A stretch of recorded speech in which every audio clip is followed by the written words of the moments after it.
Kali ini kita akan membahas penamaan variabel. Penamaan variabel pada bahasa pemrograman itu hal yang krusial karena akan sangat menentukan apakah program kita itu mudah dibaca atau malah membingungkan. Membingungkan bukan hanya untuk orang lain, kadang-kadang kita kalau udah coding lama nggak dilihat, balik lagi bingung karena nama variabel yang kita gunakan misalkan tidak bagus. Nah, sekarang kita akan coba membahas beberapa poin yang perlu diperhatikan agar variabel kita beri nama dengan nama yang bisa membantu kita memahami program kita sendiri. Oke, pertama, aturan dalam bahasa Java, nama variabel itu dimulai dengan huruf kecil. Misalkan nama prodi misalkan, dan misalkan kelas. Ini semuanya dimulai dengan huruf kecil ya. Memang saat kita menggunakan huruf besar tidak akan ada yang error, tidak akan ada yang salah, tapi ini bukan praktek yang direkomendasikan. Karena nanti awalan huruf besar itu kita gunakan untuk nama kelas seperti ini. Oke, kalau variabel itu dimulai dengan huruf kecil. Kemudian kedua, saya tandai awal huruf kecil. Yang kedua, berikan nama yang melambangkan atau merepresentasikan apa yang menjadi nilainya. Misalkan tadi ya nama untuk nama, begitu prodi untuk prodi, kelas untuk kelas.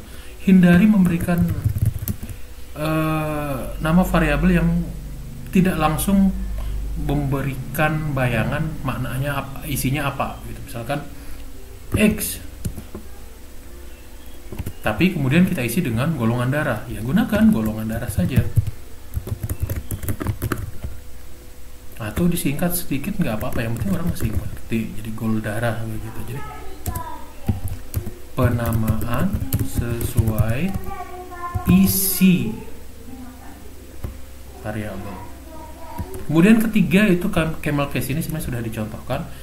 Ini namanya camel case, dimana kalau nama variabel itu kita isi dengan kita gunakan lebih dari satu kata, kata kedua dan seterusnya itu awalnya kita mulai dengan huruf besar.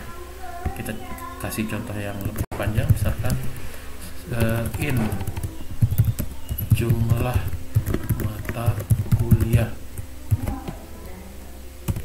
in jumlah SKS diambil.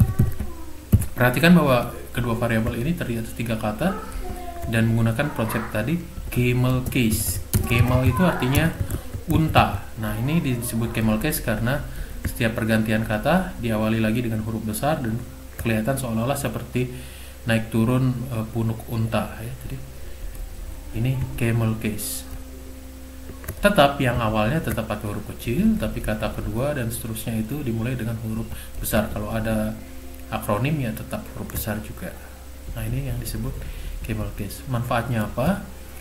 Ini pengganti spasi, langsung kelihatan batas kata itu di mana. Pada pemrograman lain misalkan Python, itu yang digunakan itu kalau untuk variabel biasanya underscore. Kalau di Java kita gunakan yang ini. Jadi variasinya banyak ya, tergantung bahasa pemrogramannya, nanti harus menyesuaikan. Oke, kemudian terakhir, hindari memberikan, sebenarnya terkait dengan yang kedua ya, hanya gunakan variabel dengan satu seperti ini. Ini kalau memang variabel itu tidak bermakna banyak, hanya sebagai iterator misalnya untuk looping, itu nggak apa-apa. Tapi kalau ada maknanya jangan sampai menggunakan seperti ini. Kalau ini masih boleh misalkan. Oke.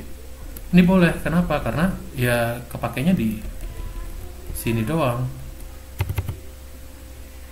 Tapi kalau ini ada maknanya yang lebih kompleks, tuh kasih sesuai dengan prinsip kedua tadi, nama variabel itu harus sesuai dengan isi. Oke, sekian dulu video singkat tentang penamaan variabel. Kita lanjut ke materi lainnya.